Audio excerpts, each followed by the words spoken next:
दोन मिनिटाची खासदार महोदय, 2 मिनिटं खासदार महोदय आमच्या सर्वांच्या वतीने बोलतील.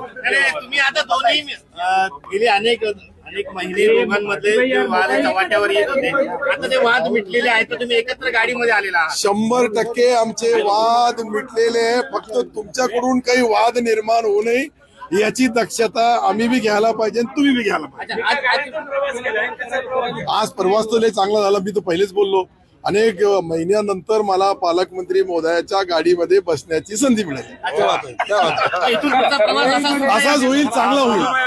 आता पक्ष एकजूट आहे. हे 6 आमदार, 1 खासदार, आम्ही एकजूट आहे. पालकमंत्री महोदयाच्या सोबत आहे आणि पारकर साहेब देखरेख आहे. पालकमंत्री साहेब, तुमच्या गाडीमध्ये तुम्ही आता सत्तारांना सोबत घेऊन आलात, असाच पुढचा प्रवास राहणार आहे का?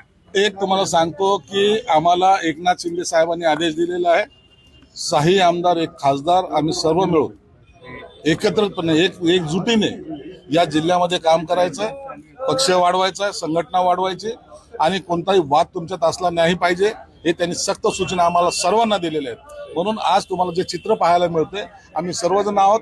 सत्तार आज माझ्या गाडीमध्ये होते, याचा आनंद माझ्यापेक्षा तुम्हाला जास्त झाला असेल आणि म्हणून असाच आनंद तुम्हाला मिळावा असा प्रयत्न आमचा राहील. मनभेद मिटले का? मनभेदचा प्रश्न नाही. आमचे नेते एकनाथ आहे आणि एक सोबत राहण्याचा आताच पालकमंत्री महोदयांनी बोललं, बस तोच आमच्यासाठी अंतिम निर्णय. आम्ही